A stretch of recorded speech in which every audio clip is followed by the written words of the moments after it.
व सना और हुस्न तारीफ के ऐसे कलिमात खोलेगा जो मुझसे पहले किसी और पर नहीं खोले गए थे। फिर कहा जाएगा, ए मोहम्मद, अपना सर उठाइए, सवाल कीजिए, आपको अता किया जाएगा, और सिफारिश कीजिए, आपकी सिफारिश कबूल की जाएगी। मेरी सिफारिश कबूल हो जाएगी और फिर अल्लाह ताला हिसाब किताब शुरू फरमाएंगे। इब्न कसीर रहमतुल्लाह अलैह तफसीर में लिखते हैं, तुमसे अल्लाह ताला की नेमतों पर शुक्र के बारे में पूछा जाएगा कि अल्लाह ताला ने तुम्हें सेहत, अमन और रिज्क जैसी नेमतें अता की, तो तुमने इनके बदले में कैसे अल्लाह का शुक्र अदा किया और उसकी बंदगी की।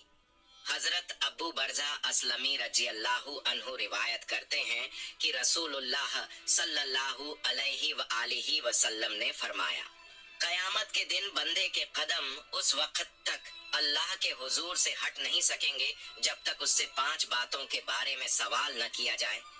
अपनी उम्र कहाँ गुजारी, अपनी जवानी कहाँ खर्च की, अपने माल को कहाँ से कमाया और कहाँ खर्च किया, और अपने इल्म पर कितना अमल किया।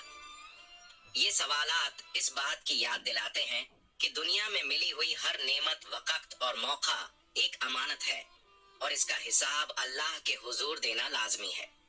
और रिवायतों में आता है कि कयामत के दिन बंदे से सबसे पहला सवाल नमाज के बारे में होगा।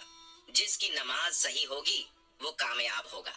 जब बंदों के आमाल का हिसाब किताब पूरा हो जाएगा तो हर बंदे को उसके सारे आमाल पर मुश्तमिल एक किताब दी जाएगी। तो मोमिन को इज्जत के तौर पर उसका आमाल नामा दाएं हाथ में दिया जाएगा, जिससे वो कयामत के दिन बहुत खुश और कामयाब होगा। फरमाने बारी ताला है, तो उस वक्त जिसे दाएं हाथ में आमाल नामा दिया जाएगा उसका हिसाब बहुत आसानी से लिया जाएगा और वो अपने अहल परिवार की तरफ हंसी खुशी लौटेगा। लेकिन काफिर, मुनाफिक और गुमराह लोगों को उनका आमाल नामा उनकी पीठ के पीछे से बाएं हाथ में दिया जाएगा।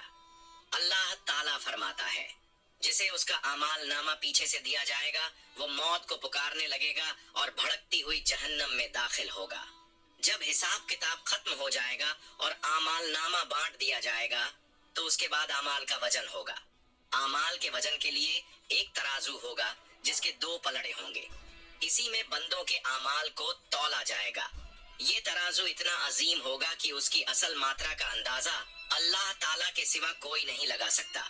हजरत अबू दरदा रजी अल्लाहु अन्हु नबी सल्लल्लाहु अलैहि व आलिहि वसल्लम से रिवायत करते हैं कि आपने फरमाया, रोज़े क़यामत मोमिन की मिजान तराजू में अच्छे अखलाक से ज्यादा भारी कोई चीज नहीं रखी जाएगी और अल्लाह यकीनन बदजबान और बेहुदा बातें करने वाले को पसंद नहीं करता।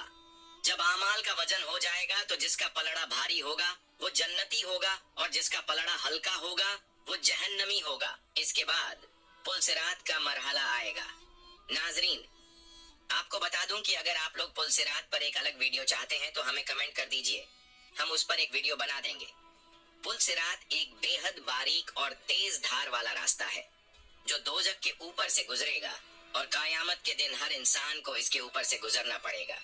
हदीस में आता है कि ये रास्ता बाल से भी ज्यादा बारीक और तलवार से भी ज्यादा तेज होगा।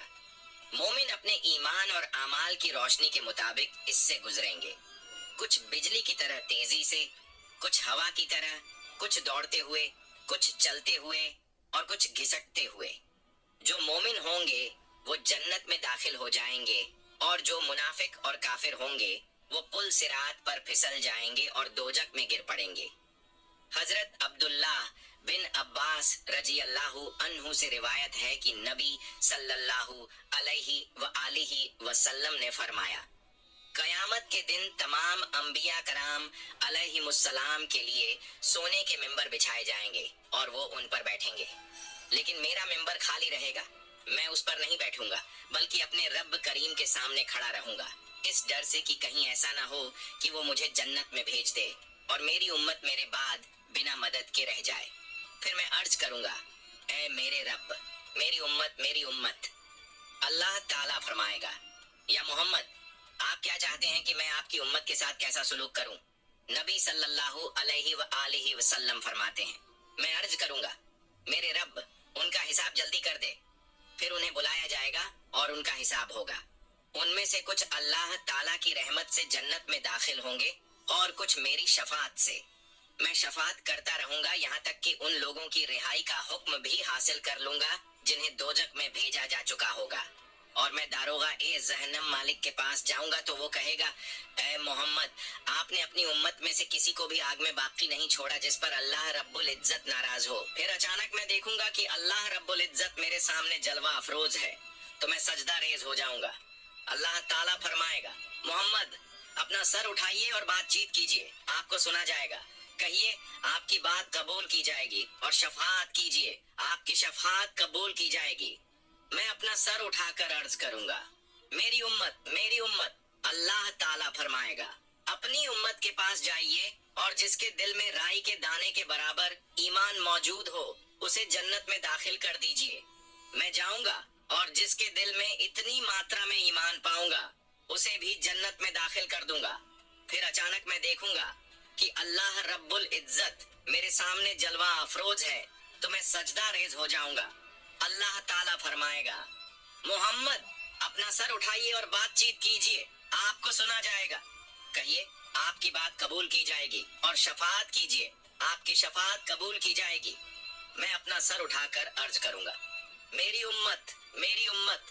اللہ تعالیٰ فرمائے گا، اپنی امت کے پاس جائیے اور جس کے دل میں رائی کے دانے کے برابر ایمان موجود ہو اسے جنت میں داخل کر دیجیے۔